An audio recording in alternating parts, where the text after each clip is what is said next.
Good evening प्यारे साथियों, कैसे आप सब लोग। आई होप यू आप सभी लोग काफ़ी अच्छे होंगे और अपनी तैयारी को मज़ेदार कर रहे होंगे। ये हिंदी का आज प्रैक्टिस सेशन नंबर 5 है हमारा। अपना आकलन स्वयं करें। शुरू करते हैं आज का हिंदी का प्रैक्टिस सेशन। अपनी अपनी सीट बेल्ट को बांध लो।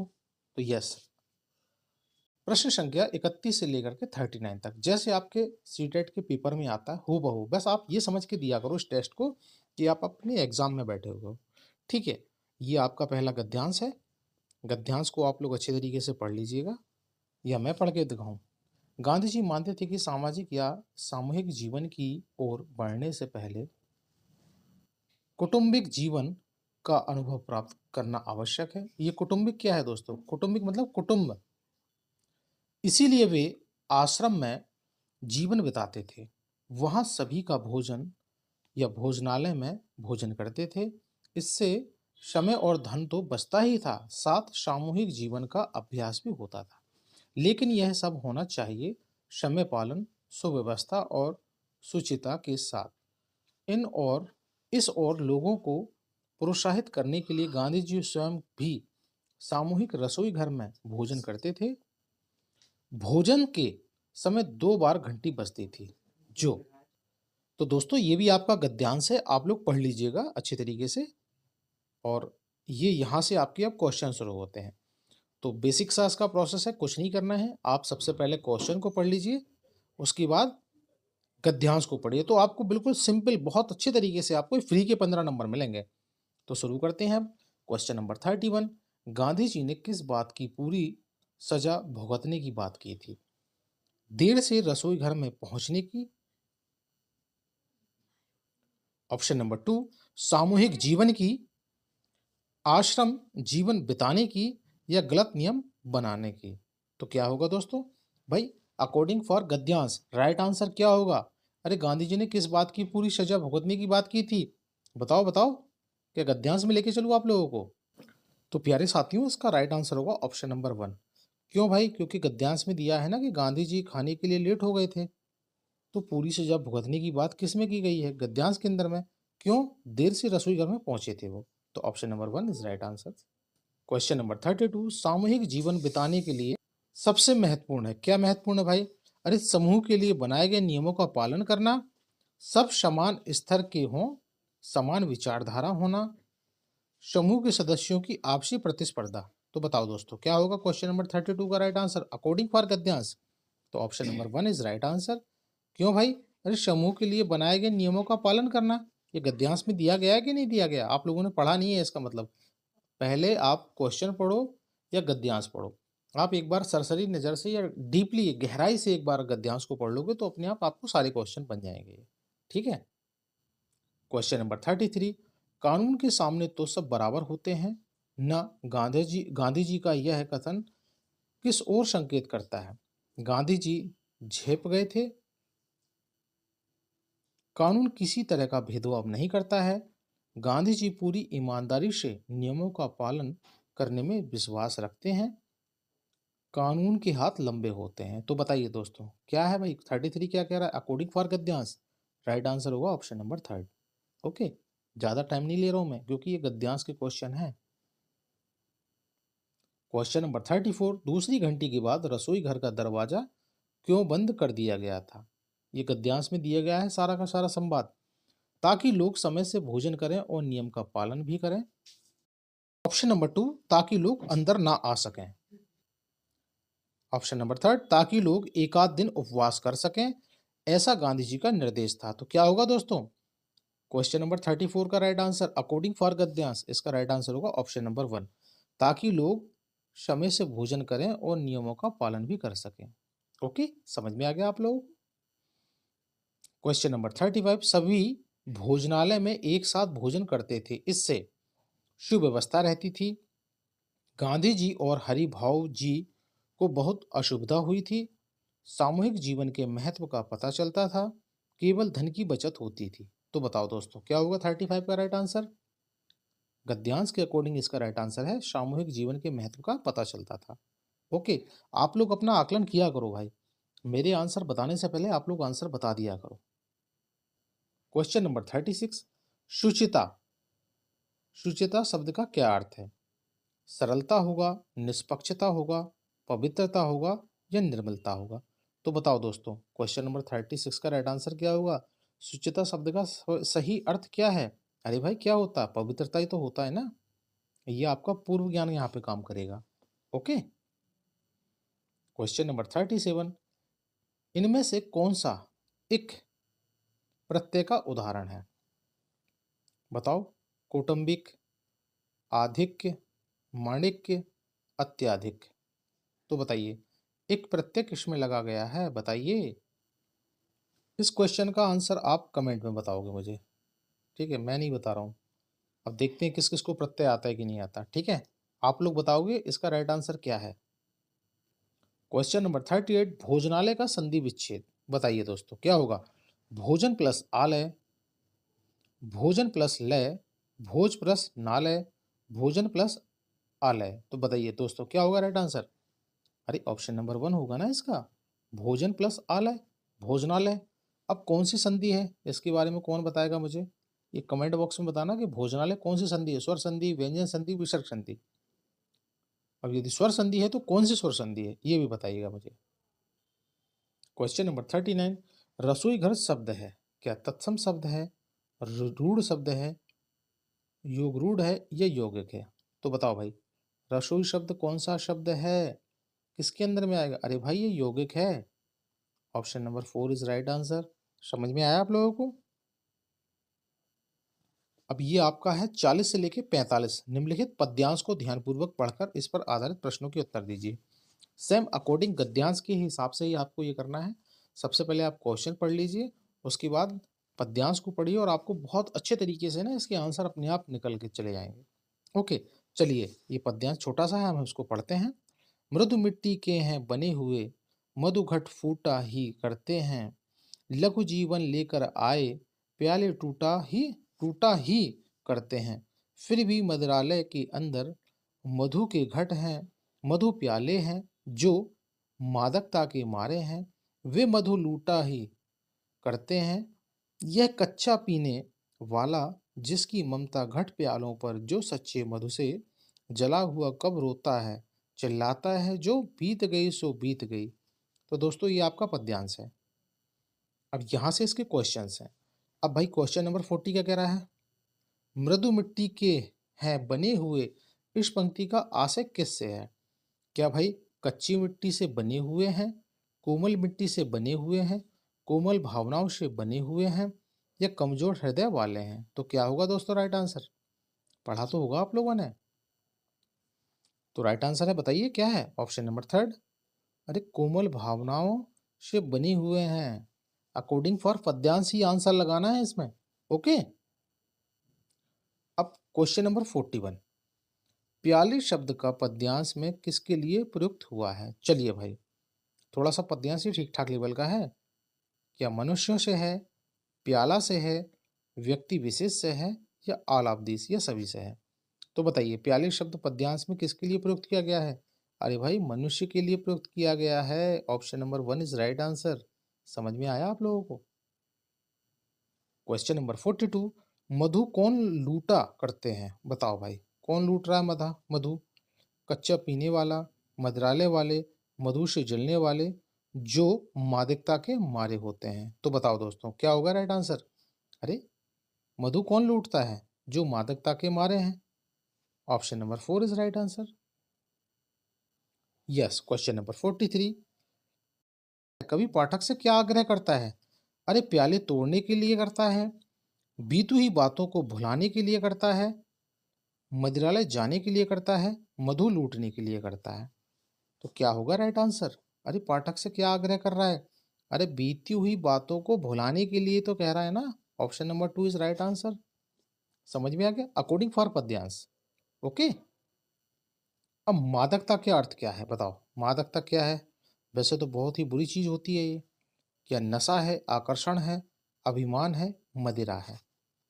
अकॉर्डिंग फॉर पद्यांश option number 1 is right answer. मादकता, नशा। ओके। क्वेश्चन नंबर 45, मदिरालय का संधि विच्छेद बताइए। मदिरा धन लय, मदिरा मदिर धन आलय, मदिरा धन आलय, मदिरा धन आलय। तो बताइए क्या होगा राइट आंसर इसका? बताइए। Option number third is right answer. मदिराधन आलय अब कौन सी संधि है ये? बताओ कमेंट बॉक्स में मुझे करके बताना कि कौन सी संधि है ये। ओके। Question number 46।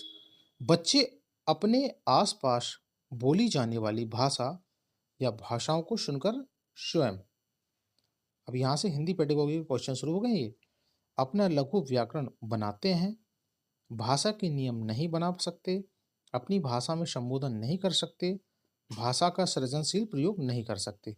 तो बताइए दोस्तों क्या होगा राइट आंसर इसका? अरे बच्चे अपने आसपास बोली जाने वाली भाषा या भाषाओं को सुनकर क्या करते हैं? ऑप्शन नंबर वन, अपना लघु व्याकरण बनाते हैं। Option number one is right answer. समझ में आया कि नहीं आया? Question number 47। भाषा एक रिक्त स्थान विषय है। चलिए भाई, क्या यह सैद्धांतिक विषय है, व्यवहारिक विषय है, नीरस विषय है या चुनौतीपूर्ण है? तो भाषा क्या है? अरे एक व्यवहारिक तो है ना, एक व्यवहारिक विषय तो है ना भाषा, क्या है? Option number two is right answer, यही तो होगा। भाई अपना आकलन करो, राइट आंसर बताओ। Question number 48। निम्नलिखित में से कौन सा प्रश्न इस बात का मूल्यांकन करने के लिए सर्वाधिक उपयुक्त है कि विद्यार्थियों ने दिए गए पाठ को पूरी तरह से समझ लिया है? चलिए भाई, तो क्या कह रहा है ऑप्शन नंबर वन, उनसे प्रश्न पूछिए पाठ में मुख्य पात्र कौन थे। क्या ये होगा? पाठ को पढ़ते समय जो भी शब्द अपरिचित या नए लगे उस पर घेरा बनाने, कैसे काम चल जाएगा? अरे पढ़े गए पाठ का उपयुक्त शीर्षक बताइए। क्या ये होगा? अपनी किसी सहपाठी के साथ मिलकर कहानी के कुछ हिस्सों पर अभिनय करें। अरे भाई अभिनय करने की तो बात ही नहीं कह रहा है ये। क्या कह रहा है? मूल्यांकन करते समय करने के लिए सर्वाधिक उपयुक्त है कि विद्यार्थियों ने दिए गए पाठ को पूरी तरह से समझ लिया है। जब भाई बच्चे ने पढ़ लिया है, समझ लिया है, तो आप कैसे आकलन करोगे? आप कैसे आकलन करोगे बताओ, राइट आंसर क्या है? अरे भाई आप आकलन करोगे कि पढ़े गए पाठ का उपयुक्त शीर्षक कैसे है। अब ये शीर्षक के बारे में जब आप पूछोगे तो आप आकलन कर लोगे, क्योंकि यदि बच्चे ने पाठ को अच्छी तरीके से आपसे पढ़ा है, समझा है, तो वो बता देगा कि सर इसका शीर्षक ये होगा। ठीक है, तो ये आकलन का एक तरीका है। Option number third is right answer. I hope आप लोग समझ गए होंगे। Question number 49। भाषा शिक्षण की विधियां मुख्यतः रिक्त स्थान पर निर्भर करनी चाहिए, परीक्षा पद्धति पर, बच्चों का स्तर, आयु के प्रकरण पर, समय अवधि या लक्ष्य भाषा। तो क्या होगा दोस्तों? भाषा शिक्षण की विधियां मुख्यतः अरे बच्चों के स्तर, आयु की प्रकरण पर। Okay, option number two is right answer. Question number 50। बच्चों की भाषिक अभिव्यक्ति की आकलन के लिए किस तरह के प्रश्न सहायक नहीं है? बहुविकल्पीय, निबंधात्मक, लघु उत्तरात्मक या सारांश युक्त? अरे भाई बहुविकल्पीय ये सहायक नहीं होंगे। Okay, option number one is right answer. Question number 51। Megha ने एक ओवन खरीदा, वह उसके चलाने का तरीका जानना चाहती है।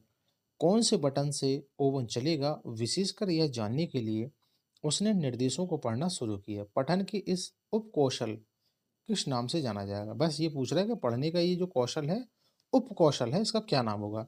भाई बारीकी से पढ़ना, अनुमान लगा के पढ़ना, सरसरी दृष्टि से पढ़ना या अर्थ ग्रहण करना? तो क्या होगा भाई? वो कैसे पढ़ रही है? बारीकी से तो पढ़ेगी ना, तभी तो पता चलेगा कि भाई ऑप्शन पहली बटन से चालू होता है, रेड बटन से बंद होता है, ग्रीन बटन से ये चालू हो जाता है। Okay, option number one is right answer. Question number 52। भाषा अर्जन के संबंध में कौन सा कथन उचित नहीं है? नहीं के ऊपर में ध्यान देना है दोस्तों। कौन सा कथन उचित नहीं है? ओके, भाषा सीखने भाषा के नियम सीखे जाते हैं, परिवेश से प्राप्त भाषिक आंकड़ों के आधार पर सहज रूप से भाषिक नियम बनाए जाते हैं। भाई नियम बनवाओगे बच्चों से? भाषा अर्जन में भाषा परिवेश महत्वपूर्ण होता है, ये बात तो ठीक है। इसमें समाज सांस्कृतिक विशेषताओं को सहज रूप से आत्मसात किया जाता है, तो ये बात भी ठीक है। अब आपसे क्या पूछा है? भाषा अर्जन के समय में कौन सा कथन उचित नहीं है? भाई ये तीनों के तीनों तो उचित कथन लग रहे हैं, लग रहे हैं कि नहीं लग रहे हैं? ये तीनों के तीनों पॉजिटिव हैं, लेकिन नहीं कौन सा है? भाषा के नियम सीखे जाते हैं। Option number 1 is right answer. Question number 53, प्राथमिक कक्षाओं में यह अनुशंसा की जाती है कि बच्चों को उनकी मातृभाषा में पढ़ाया जाए। ये तो बहुत अच्छी बात है, मातृभाषा में ही तो पढ़ाया जाता है। अब क्योंकि, अब बताइए, यह बच्चों को विशेष सामग्री अच्छी तरह से समझने में सक्षम बनाती है। ये तो बात ठीक लग रही है। यह क्षेत्रीय भाषाओं को बढ़ावा देना, इन भाषाओं में पढ़ाना आसान होता है। यह कक्षा को सुचारू रूप से चलाने में मदद करती है। तो बताइए दोस्तों, प्राथमिक कक्षाओं में यह अनुशंसा की जाती है कि बच्चों को उनकी मातृभाषा में पढ़ाया जाए। अरे भाई क्यों पढ़ाया जाए? ये इसीलिए पढ़ाया जाए कि यह बच्चों को विशेष सामग्री अच्छी तरह से समझने में सक्षम बनाती है। Option number 1 is right answer. Question number 54, निम्नलिखित में से कौन सा हिंदी भाषा के पाठ्यक्रम का एक दोष हो सकता है? पाठ्यक्रम में समन्वय के सिद्धांतों का पालन किया जाना चाहिए।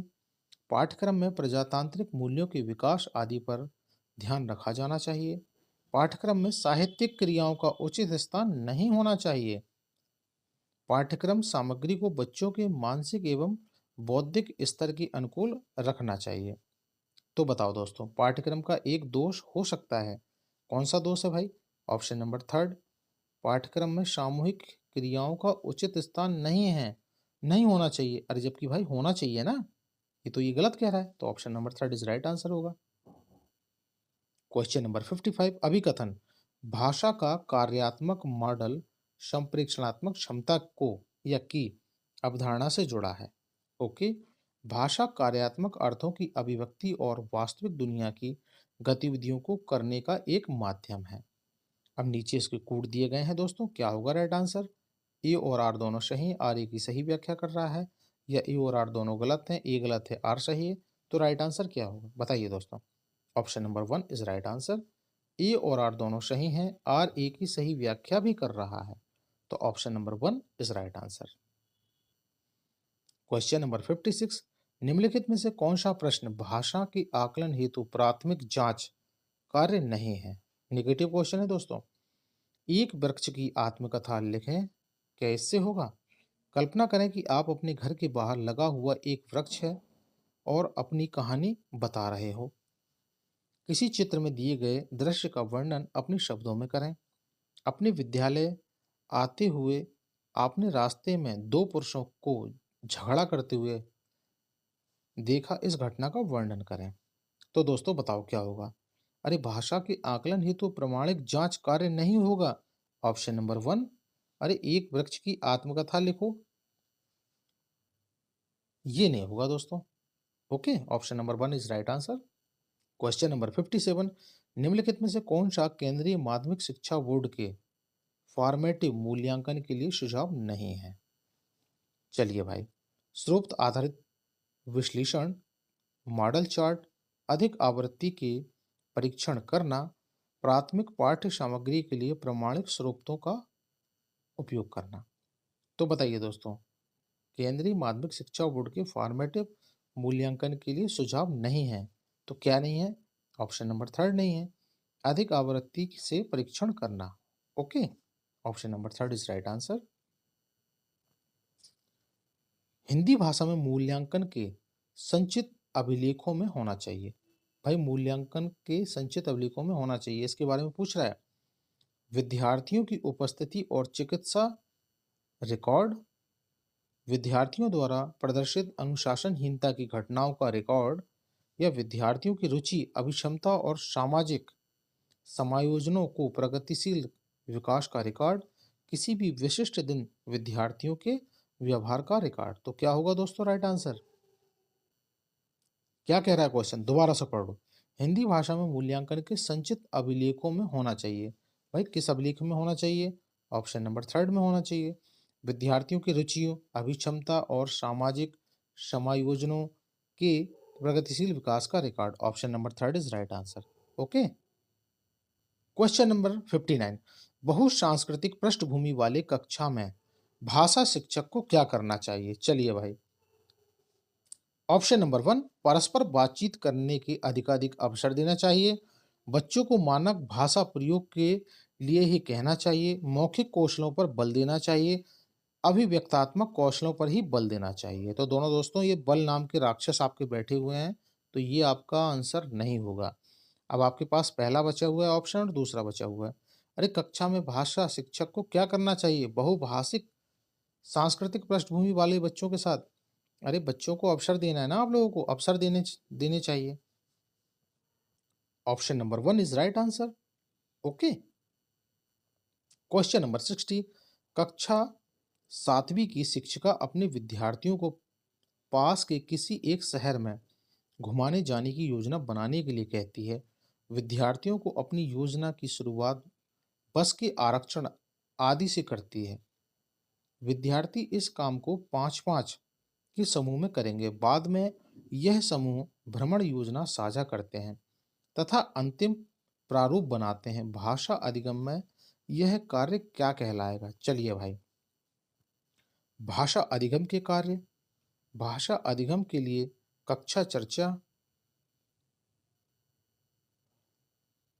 समूह भाषा की उत्पत्ति या मानस मंथन।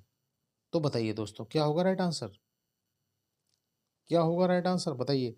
इसका उत्तर आप लोग मुझे कमेंट बॉक्स में बताओगे, ठीक है? क्या होगा इसका राइट आंसर? ये आप लोगों के लिए छोड़ रहा हूँ होमवर्क के लिए। किसके लिए? WH होमवर्क के लिए। ओके, तो ये प्रैक्टिस सेशन यहीं पे अपना कंप्लीट होता है। आई होप यू आप लोगों को काफ़ी अच्छा लगा होगा। इससे पहले के पूरे प्रैक्टिस सेशन आप लोगों को ज़रूर लगाना है। अपना आकलन स्वयं करना है। तो प्लीज़ अपने एक सर के लिए एक गुरुदक्षिणा समझ के एक लाइक, सब्सक्राइब, कमेंट जरूर करें। तब तक अपना ध्यान रखें, अपनी तैयारी को मज़ेदार करें। मिलते हैं अगले प्रैक्टिस सेशन में। जय हिंद, वंदे मातरम।